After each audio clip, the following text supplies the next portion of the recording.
O que está acontecendo é grave. O Lula é cachorro louco. Tá gastando que nem filho de cego. E basicamente que agora ele começou a esticar muito a corda na Polícia Federal. E aí os agentes começaram a não receber o que eles deveriam. Obviamente que eles não gostaram.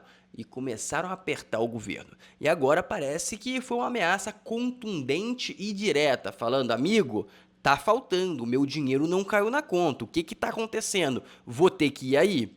E esse vou ter que ir aí é basicamente uma ameaça de, se vocês não me pagarem, eu vou ter que fazer alguma interferência política. Eu vou te explicar como isso vai acontecer e como que surge essa ameaça detalhadamente para você tirar a sua própria conclusão. Que tá faltando dinheiro, você já tá sabendo, eles já anunciaram o contingenciamento e eles também ligaram pro Haddad, o Lula ligou pro Haddad e falou, Haddad, preciso de mais dinheiro, solta o leão na galera. E o Haddad falou, deixa comigo, papai. E soltou o leão na galera através do IOF. Jogou o IOF na galera e fez pesquisa de viabilidade, fez pesquisa de impacto econômico, falou com o Banco Central, conversou com as empresas, conversou com o Senado, conversou com o Congresso? Claro que não, só jogou que nem cachorro louco. E basicamente o primeiro que criticou não foi nem o Nicolas, não foi nem essa galera de Banco Central nem nada, nem foi ninguém disso. Quem criticou primeiro foi o Sidônio, que é basicamente o ministro da comunicação, falou, amigo, você tá maluco, tu jogou essa bomba, vai acabar com o país, tá doido, tá usando o quê? E basicamente já caiu parte do decreto, já caiu no primeiro dia. Agora a segunda parte vai cair no Congresso. E basicamente eles estão dando um tempo, porque eles são amigados, estão dando um tempo para tentar achar de onde vai vir o dinheiro. Estão tentando catar umas migalhas, que é mais ou menos você tá devendo alguma coisa para alguém e basicamente você vende sua televisão, você vende sua geladeira, mas uma hora acaba suas coisas de vender, você concorda comigo? Mas é o que eles estão querendo fazer agora. Dito isso, tem essa ameaça gravíssima em cima do Lula. Em paralelo a isso, o STF está caindo a ficha, eles estão com medo do Bolsonaro. E é do Bolsonaro pai e do Bolsonaro filho, eles estão tremendo de medo. E a única chance é utilizar o quê? A justiça, a proteção da democracia para eles não se lascarem. E aí vem o projeto da lei da mordaça. Eles vão para cima da população, porque a população não pode opinar. Eles estão muito desgastados perante a população. E o que eles têm que fazer para se perpetuar no poder? Exatamente, deixar todo mundo ignorante e burro. É essa a estratégia. E quarta-feira vai ter o julgamento e eu vou te apresentar tudo o que você precisa saber para ter uma opinião relevante sobre o assunto. Dito isso, se inscreva no canal, ative o sininho e lembre, se você faz isso e também curte o vídeo, o YouTube entende a relevância desse conteúdo, vai distribuir para mais brasileiros. Quanto mais brasileiro informado, exatamente, menos voto no PT e a gente ganha 2026. Eu quero começar esse vídeo aqui diferente, tá? Eu normalmente começo com o Brasil, passo pelo internacional, depois volto pro Brasil, agora eu vou começar do internacional, porque teve uma ação que eu achei muito genial da Ucrânia e isso vai ter impacto indireto no Brasil através dos Estados Unidos. Vou mostrar o que tá acontecendo, eu espero que vocês já tenham visto até esse vídeo, que é um vídeo bem interessante, ó. Presta atenção nesse vídeo aqui, que é o ataque da Ucrânia a bases de aviões da Rússia, tá? Presta atenção. Deixa eu soltar a musiquinha. Basicamente, eles destruíram aí mais de 40 aviões. O número oficial fala em 41 aviões. Aqui tem um vídeo que vai explicar exatamente o que aconteceu. Eu vou interromper algumas vezes para explicar mais detalhes. E no final eu vou explicar como isso impacta o Brasil. Mas presta atenção no que ela vai falar aqui. Imagina gastar o valor de um celular para destruir um avião que custa milhões de dólares na guerra entre a Ucrânia Uma informação relevante, as guerras atuais, elas não caem como no passado. Hoje, uma guerra, como no passado também era, mas cada vez se torna mais isso, é uma guerra econômica, ou seja, quem tem mais recurso. E a estratégia básica é muito simples, que quem utiliza muito isso até são os grupos terroristas lá do Hamas contra Israel, que ele basicamente joga um míssil que custa 100 dólares, 200 dólares, e o míssil para abater esse míssil, o míssil que Israel usa para abater esse míssil de 100, 200 dólares, custa 1, 2 milhões. Ou seja, se eles ficarem utilizando uma hora, o dinheiro de Israel acaba, certo? É a mesma estratégia aqui. e a Rússia.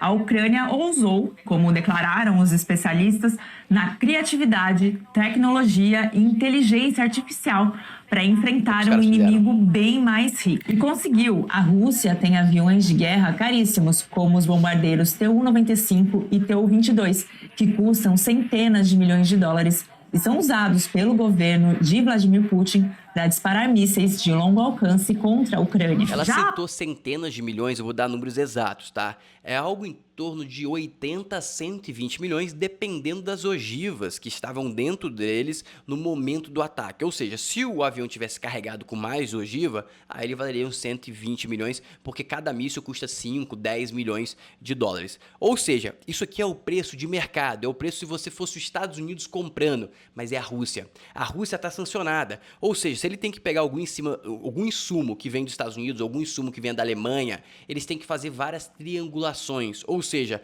quem vai comprar é a Somália vai vender para o Vietnã vai vender para a China e depois chega na Rússia. E cada etapa dessa aumenta o custo. Logo, o avião que custa 100 milhões vai chegar para a Rússia custando 200, 300 milhões. Logo, o impacto econômico nessa guerra econômica foi muito maior. E a Ucrânia gastou quase nada, presta atenção.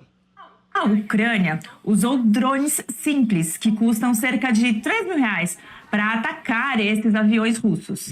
Esses drones são do tipo FPV, First Person View, feitos com peças comuns, como câmeras e baterias, muitas vezes compradas pela internet. Eles são usados normalmente para atividades civis, como filmar corridas, mas foram adaptados para os militares. E mesmo baratos, esses drones causaram grandes prejuízos à Rússia, danificando e até destruindo mais de 40 aeronaves. Muitos desses drones foram montados em oficinas improvisadas, como garagens e pequenos galpões. Engenheiros e voluntários trabalharam juntos em segredo, usando inteligência artificial para programar os drones, ajustar sensores e planejar os ataques com precisão. Eles foram colocados em caixas de madeira. Olha isso, olha a estratégia dos caras. Eles conseguiram atacar coisas, a unidade e avião a 4.300 quilômetros. Foi uma estratégia incrível, mostrando que, se eles quisessem, eles poderiam ter atacado o Kremlin. Ou seja, é uma ameaça bem forte, né?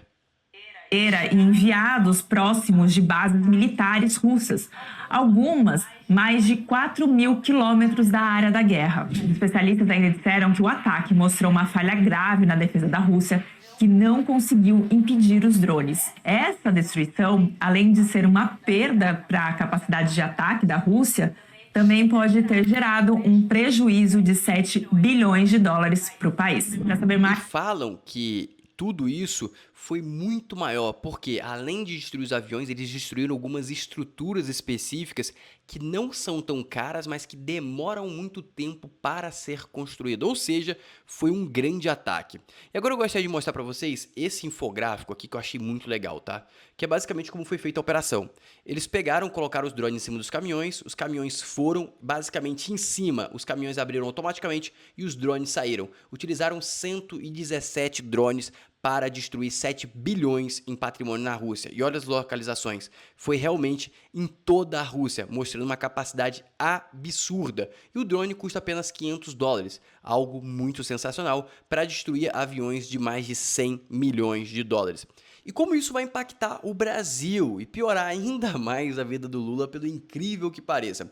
Basicamente, esses ataques de drone não estão sendo apenas a base aéreas para destruir avião, também destruíram produção de diesel. E hoje o Brasil importa muito, mas muito diesel da Rússia, com o objetivo de baixar o preço aqui dentro. Por quê? Porque por você estar comprando da Rússia e a Rússia está sancionada, você compra mais barato. Ou seja, esses ataques de drone também afetaram, não nesse agora, mas também afetaram plantas de produção de diesel. Logo, podemos imaginar que o preço do diesel vai subir. Mas, Floriana, acabaram de pegar e diminuir o preço do combustível. Calma que eu vou te explicar o que está acontecendo e por que isso foi um tiro no pé.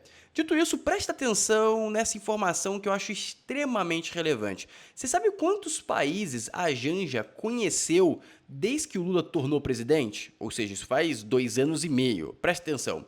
Janja visitou 35 países durante o retorno do Lula à presidência. E quem pagou, obviamente, foi você. E isso justifica a lei da mordaça. Por que o STF precisa amordaçar o Brasil? Porque, basicamente, você não pode saber dessa informação que você fica indignado, não fica? Você pega e trabalha que nem um corno para colocar ela para viajar o mundo com o seu dinheiro. Dito isso, vamos continuar. Presidente do Google critica a STF por risco à liberdade de expressão. Mandaram essa notícia pra mim falando, pô, Fulano, você falou que o Google, o Meta, nem liga pro Brasil. O presidente do Google tá opinando sobre o Brasil. Esse aqui é o presidente do Google Brasil. O presidente do Google Mundial não tá ligando nem um pouco, porque o Brasil não representa nem 1% do lucro do Google no mundo. Logo, reafirmo, quem tá pressionando os Estados Unidos, quem tá fazendo esse papel é o Bolsonaro Filho e o Elon Musk. O Bolsonaro Filho traz os insumos para viabilizar judicialmente um possível ataque, sancionamento ao Moraes e ao STF. Só que quem está pressionando é ele e o Elon Musk. Não está sendo o Big Tech. Big Tech não está ligando para isso. O mercado do Brasil não é tão relevante assim para eles, tá bom? Dito isso, agora vamos escutar mais uma acusação do PT, falando que as Big Techs estão fazendo pirueta para trás. Preste atenção. No processo eleitoral de 2026, já é ensaio? Veja, eu acho que há um desenho claro de que essas chamadas Big Techs, né, as plataformas, elas vão tomar partido nesse processo, eu não tenho dúvida. As Big Techs não vão tomar partido. Ele tá falando isso, mas o que ele vai falar não tem nada a ver com Big Tech. Ele tem a ver com rede social, ou seja, a ferramenta dos caras. Não que eles vão ter um viés, mas que a população, quando escutar, Lula desviou, ou melhor, cresceu para 6 bilhões o roubo do INSS e 4 bilhões foi no governo Lula. Você acha que isso vai trazer mais voto pro Lula ou vai fazer a rejeição dele aumentar? Qual a sua opinião? E essa informação vai ser distribuída por onde? Pelas redes sociais. Daí porque, se nós queremos ter um pleito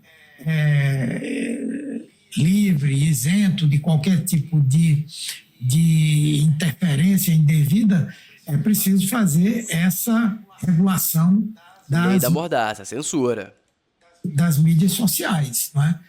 Você lembra que em 2022 foi muito importante que o TSE tivesse mecanismos e instrumentos para Tá impedir... entendendo o medo deles? Porque se eles não tiverem uma regulação, se eles não tiverem leis pra seguir e eles forem fazer no braço que nem fez em 22, o Trump não vai gostar e não vai deixar. E a propagação de fake news, para impedir o discurso de ódio, para impedir a denúncia de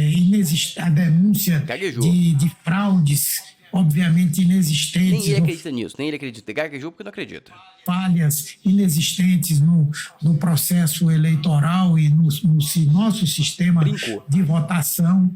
Né? Então, é importante que haja mecanismos legais para garantir que a disputa seja feita com paridade de armas e não um processo Talvez não onde, foi, hein? né, a mentira venha se sobrepor aos fatos. Brincou, não tem argumento, mas o STF vai buscar isso, tá? E a Globo tá lutando com todas as armas para convencer a população que esse é o caminho da prosperidade, que o Brasil vai ser salvo por isso. Presta atenção nesse terror que a Daniela Lima faz até sobre a IA. E do Supremo Tribunal Federal tem disposição de definir as regras para as redes sociais, tá? Existe ali um consenso da maioria dos ministros de que algum regramento é necessário. Hoje eu despertei com a notícia de que uma nova ferramenta de inteligência artificial promovida pelo Google possibilita a fabricação de vídeos ultra-realistas. Especialistas estão dizendo que vai ficar muito difícil definir só com base no que você vê aqui em vídeo. Pessoal, isso que ela tá falando é verdade, realmente tá ficando muito realista, mas é o custo da evolução. Vai ter uma fase para as pessoas se adaptarem. Se você tivesse educação na população, que você conseguisse ensinar isso de forma rápida, teria menos golpe. Só que acontece, vocês roubaram a educação da população. Lula roubou a população, vai fazer o quê? Vai ter que passar por muito golpe, a pessoa vai cair em golpe. Por quê? Porque você vai pegar e parar? Tem uma coisa que mata muita gente, que é o trânsito. Vamos cortar os carros? Vamos cortar o asfalto? Não vai. Então, é aceitar. O que é real e o que não é. É uma barreira, gente, que está sendo ultrapassada, que se não houver regramento, pense no impacto disso. E eu não estou falando só de política. Eu estou falando da sua vida, na segurança dos seus filhos, da sua família. O que tem a ver seus filhos com IA? Pelo amor de Deus, estão viajando. De alguém pegar uma foto, uma imagem e É produzir terrorismo, eles estão querendo te convencer a qualquer custo. uma verdadeira hecatombe em rede social com base em vídeo ultra-realista de inteligência artificial. Bom, Daniela, quais são... Na real, eu vou te falar aqui. Vamos supor que vaze o vídeo de alguém hoje. Se a pessoa falar que é IA, limpou a barra dela. Antigamente não tinha isso. Nenhum vídeo vai ter 100% de confiança. Fran, mas eu confio. Mas daqui a pouco você vai parar de confiar, porque você vai ver vários memes sendo feitos com isso. Não sei se vocês já viram. Tem um meme que é basicamente um cara filmando a abertura do mar como se ele estivesse fazendo um Reels, um Stories, durante a abertura do mar por Moisés. Isso vai educando a população, ele fala, pô, isso aí obviamente não é real, e parece muito real. Logo, a população vai aprendendo, é isso que vai acontecer. E as fraudes vão cair, quanto mais meme, quanto mais pessoa estiver utilizando esse tipo de recurso para entretenimento, mais as pessoas vão aprendendo. Ah, pegou e colocou o Bolsonaro voando. Você acha que o Bolsonaro voou? Não, então você vai aprender, pô, caramba, eles estão conseguindo fazer um negócio bem real. Aí quando vê o Bolsonaro tentando te dar um golpe, você fala, isso deve ser fake. Eu vi o Bolsonaro voando, agora o Bolsonaro me dando golpe, deve ser fake. E aí você não vai cair. É assim que acontece a maturidade de uma sociedade. Faz parte do jogo. Só que ela quer, obviamente, aproveitar esse contexto para passar uma censura, passar a mordaça na população. Regras. Isso ainda está em discussão. A expectativa é de que haja alguma conversa esta semana, antes de quarta-feira, entre integrantes do Supremo para se chegar ao meio termo. Foi mais ou menos o que aconteceu, por exemplo, numa outra medida polêmica que estabelecia regras para operações policiais em comunidades no Rio de Janeiro. Os ministros sentaram... Que outra vergonha, que não pode ter... Nem vou entrar nisso, mas basicamente eles decidiram que polícia não pode entrar em favela para fazer operação. Você tá entendendo isso aqui? Você tá entendendo? Em comunidade? Tá entendendo isso? Tá bom, vamos seguir. De chegar a um bom termo. A ideia é essa. Bom, por que não dá para cravar que vai ser resolvido nas próximas semanas? Porque é muito difícil que o julgamento se encerre... Vai ter pressão, amigo. Não vai ser de graça. Vai ter pressão. O Congresso, eu acho que vai reagir. Não é possível que o Congresso tá morto, né? Se não reagir agora, desiste. 2026 a gente perde. Mesmo tendo tudo indicado pra direita ganhar, vai perder. Porque se eles amordaçarem a população, eles vão alterar qualquer coisa e vão perder, pô. A quarta, né? Ele deve se estender para quinta-feira e pode ficar também para semana que vem. O próprio ministro André Mendonça, que vai ser o primeiro a falar, já avisou que o voto dele é longo. Então, nas próximas semanas... A esperança que a gente tem é o Mendonça. O Mendonça e o Fux, talvez. Por que não dá para cravar que isso vai ser resolvido? Porque pode haver um pedido de vista. Parte de quem?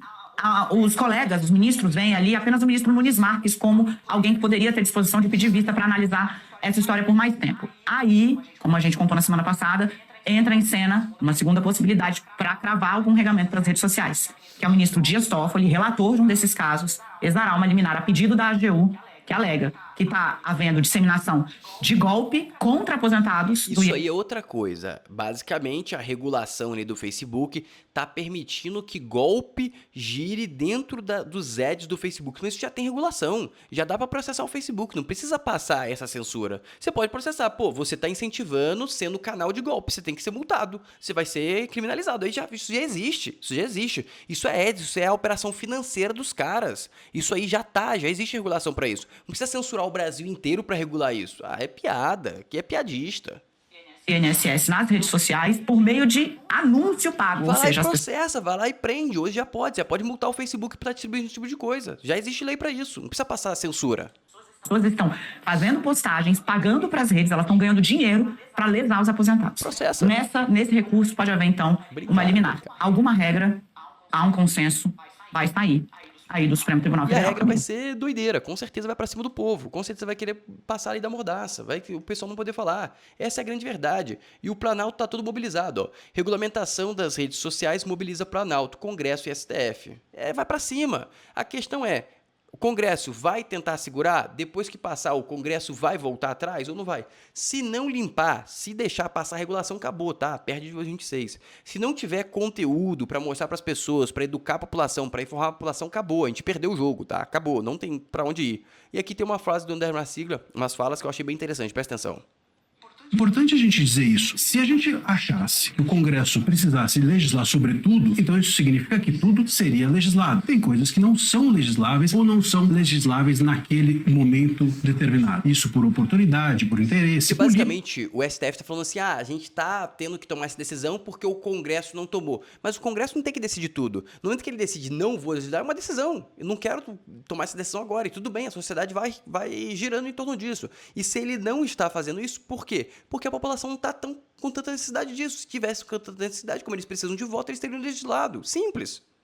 Político é o jogo. O segundo ponto é que o artigo 19 que está em discussão é um artigo que está no Marco Civil desde 2014. Faz 11 anos que nós temos o artigo 19 em vigor. E agora, 11 anos depois, é que isso é uma grande questão, se ele é ou não constitucional. E pior, o que é o artigo 19? Porque parece que é um monstro. O artigo 19 ele diz, basicamente, que para você retirar um conteúdo da internet, você precisa de uma decisão judicial. Poxa, que afronta, hein? E terceiro, que nós temos a possibilidade possibilidade, com a retirada desse artigo 19, com o entendimento de que ele é inconstitucional, de entregar para as plataformas uma decisão subjetiva do que é lícito ou ilícito. Nem o STF consegue dar essas decisões de forma sólida. Quer dizer, o que acontece na prática? A plataforma vai fazer uma escolha que é a do menor prejuízo. A plataforma... No Canadá, por exemplo, depois que passaram uma regulação que a plataforma tinha responsabilidade sobre as notícias, alguma coisa assim, simplesmente o Facebook não distribui mais nada de notícia. Você não tem notícia e informação no Facebook. Facebook, Instagram, todas as empresas da Meta. Ou seja, o que acontece? A população ficou desinformada. O que aconteceu? Ganhou a esquerda. Simples, simples, simples, simples, simples.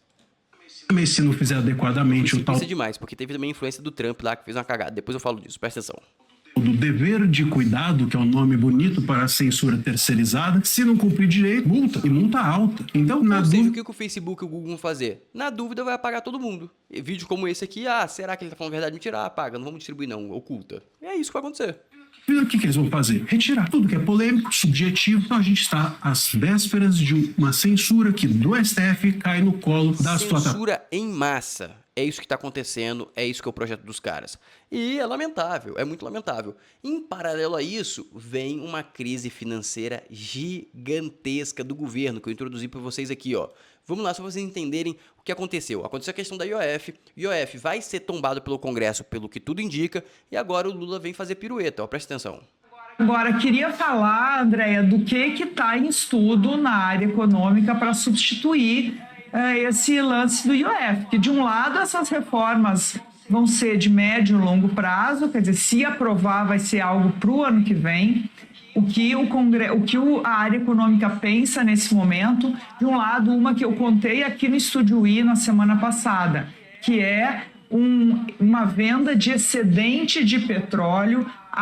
O setor de energia, o Ministério das Minas e Energia costurou isso já com a Casa Civil. O que é isso? Você chegar na tua casa, você precisa pagar a conta de luz, aí tu pega e vende a televisão. Se tu vendeu a televisão, pagou a conta de luz. E aí no mês seguinte, você vai ter de novo a conta de luz, você vai ter a conta de água, você vai ter sua comida. O que você vai vender? Você vende o móvel. E no mês seguinte, a geladeira. No mês seguinte, tudo bem que a conta de luz vai baixar bastante, mas sua conta de comida, você vai ter que estar comendo, certo? É idiotice. Já tem o projeto enviado na semana passada para o Congresso que daria ali em torno de 15 bilhões. Pode não funcionar para esse semestre, mas há um acordo 15 bilhões. Acabou, 15 bilhões. E aí, o ano seguinte faz como? Piadista, vai acabar o dinheiro, o cara tá em desespero. Eu apurei com o Hugo Mota e Alcolumbre para aprovar isso até o final do ano. 15 bilhões é algo que ajuda muito. Além disso, poderia se antecipar dividendos do BNDES. Antecipou dividendo, aí você vai ter que ter taxa de desconto. Taxa de desconto vai ser sobre a taxa de juros atual. Vai chegar nada, vai perder um dinheiro gigantesco. E depois, só piora. Sim, e alguma outra medida que está sendo estudada vai ali. Buraco, não vai dar certo. Mas você entendeu como o governo está desesperado. Dito isso, agora presta atenção nisso aqui que é a ameaça da Polícia Federal. A Polícia Federal foi para cima do Lula. Não está recebendo, foi para cima do Lula. Presta atenção. E os policiais reclamam da demora no pagamento de diárias. Conta pra gente se isso pode impactar em grandes operações, paralisar de vez a atuação da PF, Luísa? A Associação de Delegados da Polícia Federal, Tainá, diz que sim, que esse contingenciamento ele pode sim levar a uma paralisação das operações, né, das missões da Polícia Federal, inclusive prejudicando o combate ao tráfico de drogas, né, e outros crimes de grande complexidade, crimes como corrupção, organização criminosa. Então, eles lançaram uma nota para fazer frente, né, a esse contingenciamento, reclamar dos cortes feitos pelo governo federal, apontam que já tem aí um passivo a ser quitado pela PF que ainda está pendente e que o corte de mais gastos ainda no âmbito do Ministério da Justiça e Segurança Pública, ao qual a PF está vinculada, agravaria essa situação e poderia gerar, então, uma paralisação das atividades. O mais relevante, o que me chamou mais atenção nessa nota, Tainá e Uribe, é que a Associação de Delegados da Polícia Federal, ela reclama do pagamento atrasado das diárias, né? As diárias são valores que são pagos aos agentes quando eles têm que se deslocar para cumprir alguma missão e uma operação fora da sede na qual eles estão lotados, né? E isso tem sido pago de maneira atrasada. Os policiais reclamam que as diárias têm levado até 2 meses para serem efetivamente pagas por essas missões, e eles afirmam que, se nada for feito pelo governo para reverter essa situação, podem interromper as operações ou fixar uma orientação para que a PF só saia às ruas, né, só cumpra missões se for paga antecipadamente essas diárias. Calma, que eu sei que você está pensando, esse é o sonho do Lula, a PF parar. Nem tanto. Porque se a Polícia Federal anuncia uma parada, imagina o que os bandidos não vão fazer. Basicamente, segurança pública é uma grande pauta. Ou seja, se o Lula fez essa jogada para tentar segurar as operações da Polícia Federal, foi tiro no pé. Por quê? A Polícia Federal parou, anunciou parada, no dia seguinte a criminalidade explode. Como que você acha que a população vai se sentir? A população já se sente insegura. No meu último vídeo eu perguntei geral falando, minha cidade está muito violenta, minha cidade está muito violenta. Até se você não comentou no outro vídeo, comenta nesse. Sua cidade como tá? Tá segura ou tá mais violenta nos últimos 2 anos, desde que o Lula assumiu? Todo mundo no último vídeo comentou, tá muito mais violenta. Ou seja, se ele fez isso como estratégia, foi burra, vai estourar no pé dele. E a ameaça foi contundente, tá? Foi uma ameaça direta. Falou, amigo, ou você paga ou a gente para. E se parar, o couro vai arder, tá? O couro vai arder. Aconteceu isso no Espírito Santo, lembra? Que a polícia militar parou e virou um caos completo? Ou seja, vai ser uma coisa daquele tipo. Só que, na cara do gol, na cara das eleições, vai piorar. Tem mais informação aqui, ó.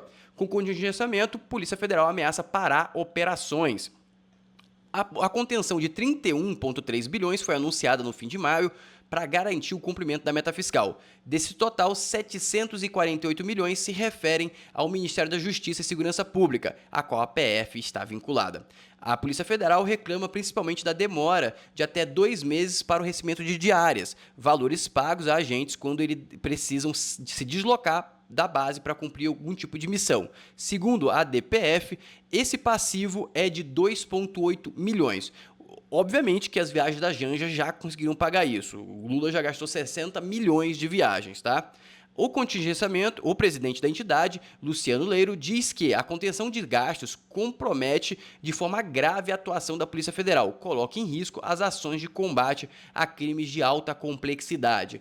Ou seja, isso pode ser uma estratégia do Lula para tentar fragilizar a instituição, mas eu acho que é uma decisão burra. Se os caras param e a criminalidade explode, a violência explode, porque bandido vai se sentir dono do país como se já não se sentisse, vai piorar ainda mais a reputação e aí acabou a erradicação completa. Mas, em paralelo, tem a lei da mordaça. Se passar a censura no STF, morre meio Brasil e você nem fica sabendo. Ou seja, tá um jogo muito complexo, eles estão querendo jogar pesado para 26, porque eles sabem que a derrota tá pautada. Se eles não fizerem nada, eles vão perder e vão perder feio. Dito isso, quero que você comente aqui qual a sua opinião. Você apoia ou não a censura das redes sociais, ou melhor, a regulação? Lembre de se inscrever no canal, ativar o sininho e curtir o vídeo para você ficar sempre informado e para o YouTube informar os outros brasileiros e a gente erradicar o PT e o Lula do poder em 2026. Um abraço, até o próximo vídeo.